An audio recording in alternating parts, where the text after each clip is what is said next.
పేదల పాలిట వరప్రధాని అయిన ఆరోగ్యశ్రీని నిర్వీర్యం చేయడమే లక్ష్యంగా పెట్టుకుంది కూటమి సర్కార్. సుమారు 3000 కోట్లకు పైగా బకాయిలు పెట్టింది. బిల్లులు చెల్లించమని పదే పదే వేడుకున్నా ప్రభుత్వం పట్టించుకోవడం లేదు. దీంతో ఆరోగ్యశ్రీ సేవల్ని పూర్తి స్థాయిలో నిలిపివేశాయి ప్రైవేట్ నెట్వర్క్ హాస్పిటల్స్. ఈ పరిస్థితుల్లో ఉచిత వైద్య సేవలు అందించలేమంటూ అన్ని ఆసుపత్రుల వద్ద ఫ్లెక్సీలు పెట్టారు. ఆరోగ్యశ్రీ బకాయిలు విడుదల చేయాలని కొద్ది నెలలుగా నెట్వర్క్ ఆసుపత్రుల యాజమాన్యాలు విజ్ఞప్తి చేస్తున్నాయి.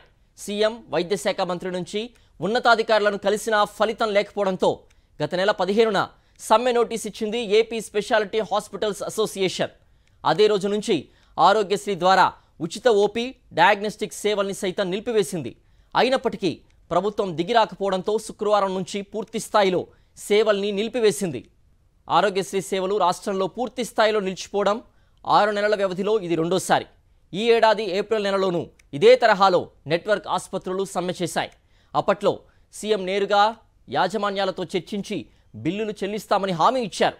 సీఎం ఇచ్చిన హామీ ఇప్పటికీ నెరవేరకపోవడంతో ఆసుపత్రుల యజమానులు మళ్లీ ఆరోగ్యశ్రీ సేవల్ని నిలిపివేశారు. ఆరోగ్యశ్రీ సేవలు నిలిచిపోవడంతో రాష్ట్రంలోని పేద ప్రజలు తీవ్ర ఇబ్బందులు పడుతున్నారు.